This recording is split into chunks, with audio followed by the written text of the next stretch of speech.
నీలాంజనసమాభాసం రవిపుత్రం యమాగ్రజం ఛాయామార్తాండసంభూతం తం నమామి శనేశ్వరం. జగద్గురువైనటువంటి శనీశ్వర భగవంతుడికి నమస్కారాలు చేస్తూ ఆయన పాదపద్మాలకి, ఆయన గురువైనటువంటి పరమేశ్వరుడికి పాద నమస్కారాలు చేస్తూ మనము ఈ శనీశ్వరుని యొక్క త్రయోదశి మనకు వస్తుంది. అలాగే సంవత్సరంలో ప్రతిసారి చాలాసార్లు శని త్రయోదశి రావడం, అలాగే ఈ జూన్ 27వ తేదీన మనకి ఈ యొక్క శని త్రయోదశి రావడం, ఇలాంటివన్నీ కూడా ఉన్నాయి. అలాగే శనీశ్వరుడి యొక్క ఇదేమిటంటే శనివారం నాడు శని త్రయోదశి రావడము ఆ శనివారమే పడుతుంది, త్రయోదశి తిథిలో పడుతుంది. అలాగే శనీశ్వరుని యొక్క మహిమ కూడా మనం చూడాలి. ఈసారి శని త్రయోదశి ఎప్పుడు వచ్చిందంటే మనకి శని ప్రదోష వ్రతం కూడా చేసుకుంటాం. ఆ రోజు జూన్ 27 శనివారం వచ్చిందనమాట. ఆ రోజున శివుడికి ఆ తర్వాత శనికి ఇద్దరికి కూడా పూజలు అభిషేకాలు ఇవన్నీ కూడా చేసుకోవాలి. అలాగే త్రయోదశి జూన్ 26 నుంచే ప్రారంభమైపోయింది. మనకి శుక్రవారం నాడే 10:22 రాత్రి నుంచి. అలాగే జూన్ 28 2026కి తెల్లవారుజామున 12:43 అంటే 27 పూర్తిగా ఉంది కాబట్టి 27వ తేదీన మనం చేసుకుంటాం. ఆ రోజున చేయాల్సింది ఏంటంటే ప్రదోష ముహూర్త పూజ. ఆ ముహూర్తంలో పూజ చేసుకోవాలి. అది మనకి చక్కగా 7-12 సాయంత్రం నుంచి 9-19 మధ్యలో కనుక, అంటే ప్రదోష సమయం అంటే రాత్రులు అనమాట, సాయంత్రాలు. ఆ టైంలో తైలాభిషేకం చేసుకోవాలి. అలాగే శివుడికి అభిషేకం చేసుకోవాలి పాలు నీళ్లతో. అలాగే బేల్పత్రం అంటాం కదండి, అంటే ఈ యొక్క బిల్వదళాలు, మారేడాకులు, అవి వాటితో చేసుకోవాలి. దాన్ని అడవి యాపిల్స్ అంటాం, వుడ్ యాపిల్ లీవ్స్ అంటాము. ఇవన్నీ కూడా 13 ఒత్తులతో మనము ఆరాధన చేసుకోవాలా, దీపాలు వెలిగించాలి. మస్టర్డ్ ఆయిల్, నువ్వుల నూనెతో కానీ, అలాగే నెయ్యి దీపాలు కానీ వెలిగించాలి. అలాగే 13 ఒత్తులు వేయాలన్నమాట ఒక్కొక్క దాంట్లో కూడా. ఈ రకంగా మనం చేసుకోవాలి. లేదా ఒక్కొక్క ఒత్తు చొప్పున 13 ప్రమిదలు పెట్టుకొని వేసుకోండి, లేదా ఒకే ప్రమిదలో 13 ఒత్తులు వేసుకోండి. అసలు శనివని ఎంత భయంకరంగా చిత్రీకరించారంటే శని 7.5 అంటే ఏలినాటి శని జరుగుతుంది. దాన్నే 7.5 దయ్య అని అంటాము. మరి ఈ సమయాల్లో కేవలము హానే చేస్తుంది అనే విధంగా చెప్పారు. అంటే శని ఏలినాటి శని జరుగుతున్నప్పుడు, అర్ధాష్టమ శని జరుగుతున్నప్పుడు, అష్టమ శని జరుగుతున్నప్పుడు ఓన్లీ బాధలే కనుక పెట్టినట్లయితే, ఓన్లీ కష్టాలే కనుక పెట్టినట్లయితే ఏ మానవుడు బతకలేడండి. ఎందువల్లంటే ప్రతి రాశికి కూడా మనకి 10 సంవత్సరాలకి మనకి అర్ధాష్టమ శని జరుగుతాడు. తర్వాత 20 సంవత్సరాలకు ఒకసారి అష్టమ శని జరుగుతాడు. అండ్ ఈ యొక్క ఏలినాటి శని ప్రతి 30 సంవత్సరాలకి జరుగుతాడు. ఆ ఏలినాటి శని సమయాల్లోనే పెళ్లి చేస్తాడు, స్థిరపరుస్తాడు, ఇల్లునిస్తాడు, స్థలాలు కొనిపిస్తాడు, అంతా కూడా. అలాగే కష్టాలు పెట్టి బంధువులందరినీ కూడా ఒక్కొక్కళ్ళని, స్నేహితుల్ని దూరం చేసి నువ్వు ఏకాకివి సుమా, నువ్వు ఎక్కడి నుంచి వచ్చావో అది ఆ ప్రయోజనాన్ని నువ్వు తెలుసుకో. మానవ జన్మ ఈటింగ్ అండ్ మేటింగ్ కాదు. మరి ఏమిటి అంటే నీకు మోక్షం తెచ్చుకోవాలి, నువ్వు అందుకోసం నేను పంపించాము. నీ బ్యాలెన్స్ పాస్ట్ కర్మాన్ని బ్యాలెన్స్ చేసుకోవడానికి వచ్చావు. అలాగే నీ భయాల్ని ఎలివియేట్ చేసుకోవడానికి, పోగొట్టుకోవడానికి వచ్చావు. అండ్ నీ అబ్స్టకల్స్ అన్నిటిని కూడా ఓవర్కమ్ చేసుకోవాలి. నీ అడ్డంకులన్నీ కూడా తొలగించుకునేటటువంటి అపూర్వమైనటువంటి సమయం ఈ శనీశ్వరుడు మనకిస్తాడనమాట. అయితే అసలు శని గురించి ఎంత బ్యాడ్ చేస్తారండి? శని ఏదో హాని చేస్తున్నట్టు. అసలు శని గురించి ఏమన్నా తెలుసా? శని భూమి కంటే కూడా, భూమి ఒక గ్రహం అని మనకు తెలుసు కదా, శని కూడా ఒక గ్రహమే. కానీ మనము నవగ్రహాలలో భూమిని మనం తీసుకోం, కానీ మోడర్న్ సైన్స్లో మనం గ్రహం కింద తీసుకుంటాం. ఇప్పుడు ఆ శని ఎంత బరువుగా ఉంటుందండి ఈ యొక్క భూమి కంటే కూడా. ఎన్ని సైడ్లు అంటే వైడర్, ఎంత వెడల్పుగా ఉంటుందంటే డయామీటర్లో 9 రెట్లు వెడల్పుగా ఉంటుంది భూమికి.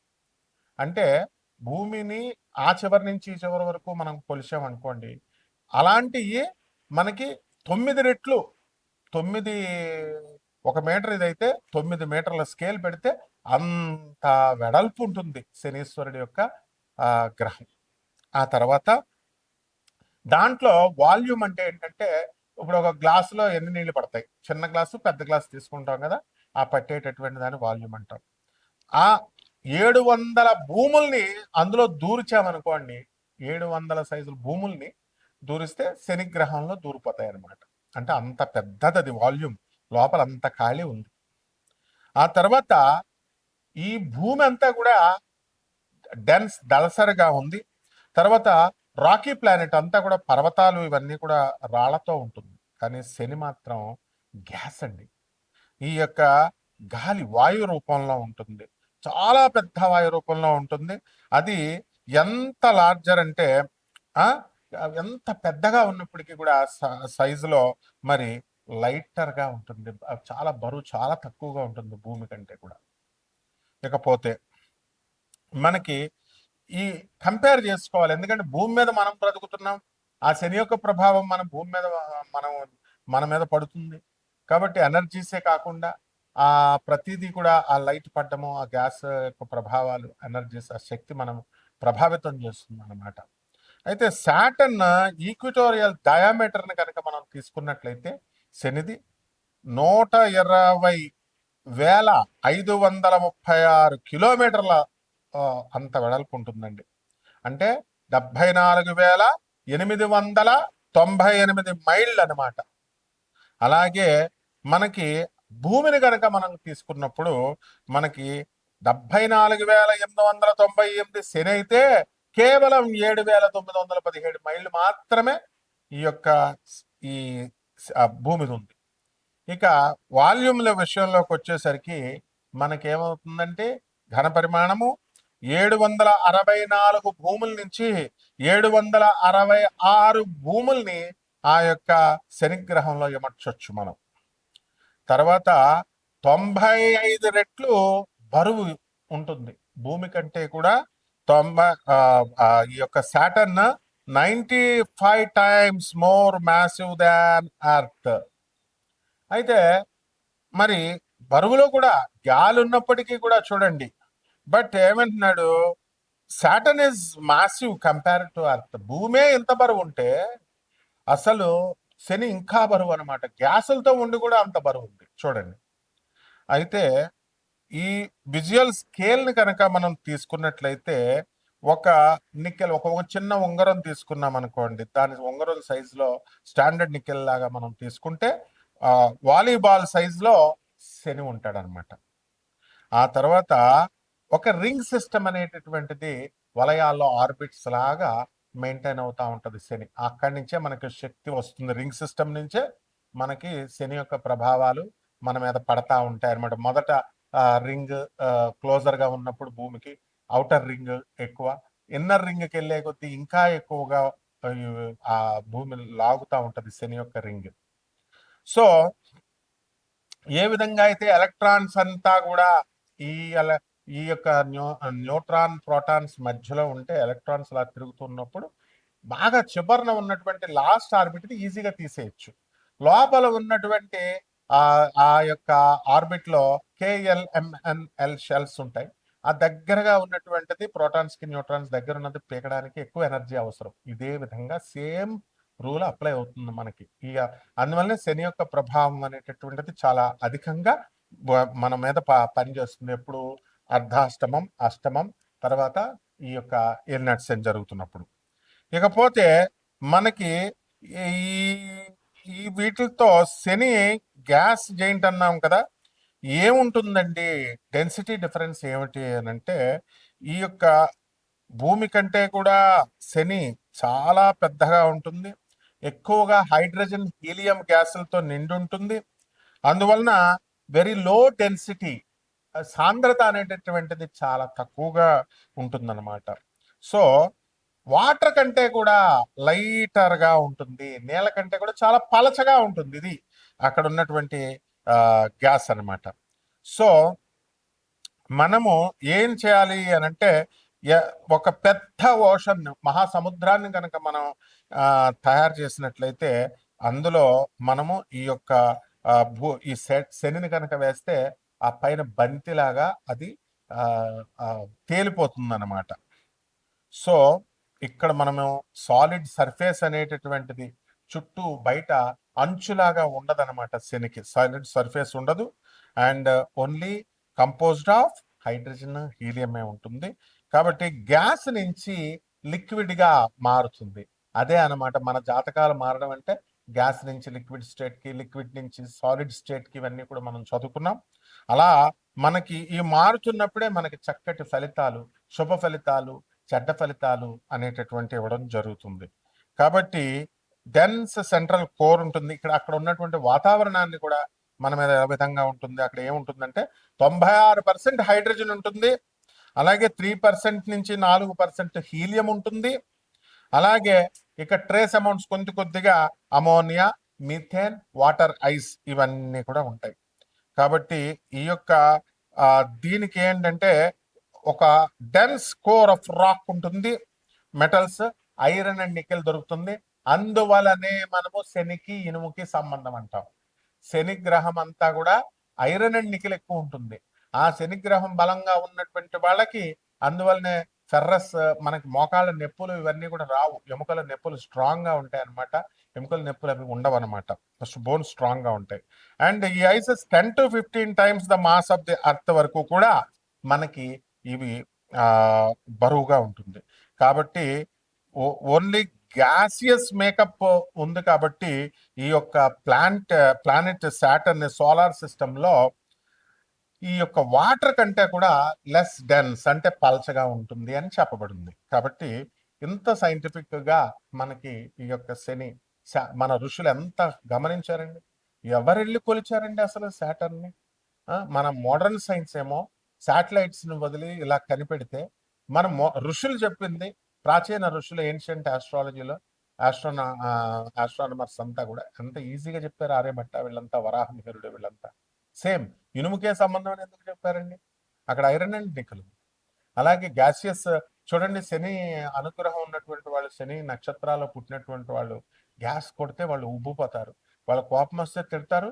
అలాగే లోపల మనసులో లోపల ఉంటుందన్నమాట ఏదో ఒకటి. వాళ్ళకి ఏదైనా ఇది రహస్యం అని చెప్తే వాళ్ళు ఉంచరు, బయట చెప్పేస్తారు, కక్కేస్తారు. ఇవన్నీ కూడా కొరలేట్ చేసుకోవాలని చదువుకోవాలి. అంతేగాని చేతబళ్ళు పెడతాం, మరుగు మందు పెడతాం, తర్వాత ఈ యొక్క చేతబళ్ళు తీసేస్తాం. చేయడం రానుడికి తీయడమేంట్రా? అసలు ఏదైనా సమస్య వస్తే దానికి సమస్యకు పరిష్కారం కనిపెడతారు. చేయడమే నాకు చూడండి విచిత్రం. తంత్రగాళ్ళు అని చెప్పుకుంటారు, మంత్రగాళ్ళకి ఏమి రావు ఈ బోగస్ గాళ్ళకి. ఏంటంటే ఏమని చెప్పుకుంటారు, ఇప్పుడు ఏదైనా చేస్తే అది చేయడం వస్తే ప్రాబ్లం ఉంటే దాని సొల్యూషన్ కనిపెడతారు. ప్రాబ్లం ఏంటో నీకు తెలియదు, చేయడం రానడికి తీయడం ఏమొచ్చు అంటే, నాకు చేయడం రాదు తీయడం వచ్చానంటే అది బోగస్ గడ్ అని అర్థం, ఫేక్ గడ్ అని అర్థం. నెక్స్ట్ మరుగుమందులు అంటారు. వశీకరణాలు అంత తేలిక. ఈ ఈ వీళ్ళకి ముందు వాళ్ళ పిల్లల వశీకరణాలు అవి ఉండరు, వాళ్ళ మాట ఎవరు వినరు. తర్వాత ఈ యొక్క ఇక ఇంకేమిటండి, జాతకాలే మార్చేస్తాం మేమే దేవుళ్ళు అని చెప్తారు. ఇట్లాంటి బోగస్ గాళ్ళు దేవుడు. అందుకే వీళ్ళకి కరెక్ట్ మొగుడు గోగినేని బాబు దిగుతున్నాడు. గోగినేని బాబు ఏం చెప్తాడంటే, బాగా ఇదొకటి ఫ్యాషన్ అయిపోయింది అనమాట. గాలి చూసావా, గాలిని చూపిస్తావా, అలాగే దేవుడు కనబడడు అని. అందుకే కరెక్ట్ మొగుడు ఏం చెప్పాడు, సౌండ్ ఏమవుతుందని వినబడుతుంది. ఆ వినబడిన సౌండ్ కంటికి నేను చూపిస్తాను రా, కంటికి నువ్వు చూడగలవా కంటితో ఆ సౌండ్ని అని అడిగాడు. కరెక్ట్ అతను చెప్పింది. ఇప్పుడు నీకు శబ్దం వస్తుంది, దానికి మీటర్ ఉంది కొలవడానికి, నీ సిగ్నల్స్ ఉన్నాయి, మీటర్ ఉంది కొలవడానికి, గాలి ఉంది, మీటర్ ఉంది కొలవడానికి. ఇవన్నీ భౌతికాలు. దేవుడిని నేను చూసేసా, దేవుడితో నేను మాట్లాడేస్తా, దేవుడు నాకు ప్రత్యక్షమైపోయాడు, దేవుడిని ఒంటి మీదకి వచ్చాడు, ఇటువంటి బోగస్ నా కొడుకులందరినీ కూడా చాలా జాగ్రత్తగా మీరు ప్రోత్సహిస్తే ముందు శనీశ్వరుడు మిమ్మల్ని తోలు తీసేస్తాడు. మీరు ఎన్ని నువ్వులు వేసినా, ఎన్ని వేసినా కూడా మిమ్మల్ని కేవలం బోగస్ గాళ్ళ మాటలు విన్నా, వాళ్ళ వీడియోలు విన్నా మీరు సర్వనాశనం అయిపోతారనమాట. అదే సాడే సాత్ అంటే, శని పట్టుకోవడం అంటే అలాంటి వాళ్ళ అయోగ్యుల మాటలు విండి, చదువు సంజలు లేని వాళ్ళ మాటలు వింటే, అలా చెప్పిన అశాస్త్రమైనటువంటి, అవైధికమైనటువంటి వింటే అవుతారు. ఇప్పుడు ఒక్కొక్క రాశి వారిగా ఈ జూలై నెలలోనే కాకుండా ఇప్పుడు ఉన్నటువంటి గ్రహ పరిస్థితులను బట్టి చక్కగా ఈ 2026 సంవత్సరంలో మీ జాతకాలు ఒక్కొక్క రాశి వారిగా మనం ఎలా ఉందో, ఈ శని యొక్క ప్రభావం ద్వారా మీకు ఎలా ఉందో మనం తెలుసుకుందాం. తులారాశి. ఈ తులారాశి వారికి అందరికీ కూడా మనకి మీరు చేయని తప్పుకి, మీ పెద్దలు చేసిన తప్పుకి మీరు కోర్టుల చుట్టూ తిరుగుతున్నారు, తిరగాలి ఇంకాను. అయితే ఈ యొక్క కేంద్రంలో ఉన్నటువంటి గురుడు జూలై 16 నుంచి రవి చేరడంతో కొంచెం పనులు ముందుకు వెళ్ళడం అనేటటువంటివి జరుగుతాయి. ఎక్కువగా కర్నూలు వైపు ప్రయాణాలు జరుగుతూ ఉంటాయి. కర్నూలులో కోర్టుల చుట్టూ తిరగడం ఈ విధంగా ఉంటాయి. అండ్ ఈ యొక్క గురుగ్రహం కర్కాటక రాశిలో ఉంది కాబట్టి సరిగ్గా కనుక 12 ఎకరాల పొలాలు ఉన్నటువంటి వాళ్ళు చూడండి, మీ పొలాల కేసులు వచ్చినాయి కూడా గురు నెంబర్ వస్తుంది. 12 ఎకరాలు, 1+2=3 గురుడు. ఆ విధంగా లేకపోతే 3 ఎకరాలు, 3 సమస్యలు, ఈ రకంగా గురుడితో ముడిపడినటువంటి సమస్యలన్నీ కూడా మీకు రావడానికి అవకాశాలు ఉంటాయి. అలాగే భాగ్యంలో ఉన్నటువంటి యొక్క కుజగ్రహం మనకి ఆగస్టు 2 దాకా రాడు భాగ్యంలో. కష్టంలో ఉండి మీకు అనేకమైనటువంటి కష్టాలను ఇస్తూ ఉంటాడు. అగ్ని ప్రమాదాలు అవన్నీ కూడా జరగడానికి అవకాశాలు ఉన్నాయి కాబట్టి జాగ్రత్తగా ఉండండి. అలాగే ఇప్పుడు ఈ యొక్క బుధుడు జూలై 7 తర్వాత నుంచి మనకి భాగ్యంలోకి వస్తున్నాడు. జూలై 24 తర్వాత వక్రిస్తున్నాడు బుధుడు. అందువల్ల అనేకమైనటువంటి సమస్యలు మీకు తీరిపోవడానికి అవకాశాలు ఉంటాయి బుధుడు స్వక్షేత్రగతుడే. కాకపోతే మీ తండ్రి గారి ఆరోగ్యం పాడవడానికి అవకాశాలు ఉంటాయి. అలాగే వాళ్ళకి మీకు ఉన్నటువంటి రిలేషన్స్ అనేటటువంటివి కొంచెం పాడవడానికి అవకాశాలు ఉంటాయి. తర్వాత ఈ యొక్క లాభములో ఉన్నటువంటి శుక్రకేతు గ్రహాల ప్రభావం వలన జూలై 4 తర్వాత శుక్రుడు మరి సింహరాశిలోకి వస్తున్నాడు. అందువలన స్త్రీలతో అనేకమైనటువంటి లాభాలు ఉంటాయి. రాష్ట్రాధిపతి మీకు లాభంలో ఉండడం వల్ల మీరు ఎన్ని తప్పుడు పనులు చేసినా కూడా అది కప్పిపుచ్చుతూ ఉంటుంది. ఆ తర్వాత వెనీరియల్ డిసీజెస్ అనేటటువంటి మీకు ఖచ్చితంగా కొంతమందికి రావడానికి అవకాశాలు ఉంటాయి. డెర్మటాలజికల్ ప్రాబ్లమ్స్ రావడానికి అవకాశాలు ఉంటాయి.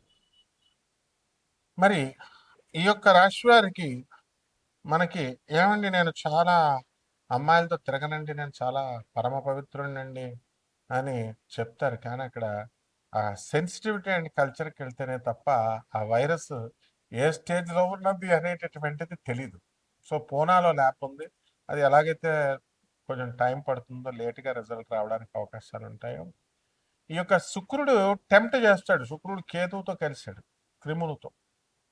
కాబట్టి ఎక్కడైనా అపరిచితమైనటువంటి స్త్రీలతో కనుక మీరు సంభోగం చేసినట్లయితే అది సేఫ్టీ వెపన్స్ పెట్టుకొని కూడా ఖచ్చితంగా మాత్రం మీకు రోగం అనేటటువంటిది ఎలాగో అలాగ వస్తుంది. కాబట్టి అటువంటి అక్రమ సంబంధాలు ఉన్న వాళ్ళు తత్క్షణమే వదిలేసిన మేము సిగ్గుపడుతున్నామండి, ఇవన్నీ వద్దు. ఆరోగ్యం అక్కడ గ్రహం సూచించేస్తుంది. సో బీ కేర్ఫుల్ మగవాళ్ళకి. సో ఈ రకంగా జాగ్రత్తగా ఉండండి. స్త్రీలతో విరోధాలు కూడా రావడానికి అవకాశాలు ఉన్నాయి, కానీ అట్ ద సేమ్ టైం లాభాలు కూడా ఉన్నాయి. శుక్రుడు లాభస్థితిగతుడై ఉన్నాడు కాబట్టి అత్తగారితో వీళ్ళందరూ ఇస్తాననేటటువంటి కానుకలు కానీ ఇవన్నీ ఇవ్వడం జరుగుతుంది. ఇక పరిహారాల దగ్గరికి వచ్చేసరికి శుక్ర జపం చేయండి, ఎందుకైనా మంచిది. శుక్ర జపము, శుక్ర స్తోత్రాలు, శుక్రుడికి కిలో పావు బొబ్బర్లని తెలుపు రంగు వస్త్రాలను ఇచ్చి పేద బ్రాహ్మణులకి శుక్రవారం నాడు ఉదయం 6 గంటలకి దానము చేసుకోవాలా. అలాగే చక్కగా ఈ యొక్క మేడి చెట్టుని మీరు మీ ఇంట్లో పెంచుకోవాల్సినటువంటి అవసరం ఉంది. బిల్వ దళాలతో శివుడికి అభిషేకం చేయాల్సినటువంటి అవసరం ఉంది. బ్రహ్మాండంగా ఉంటుంది.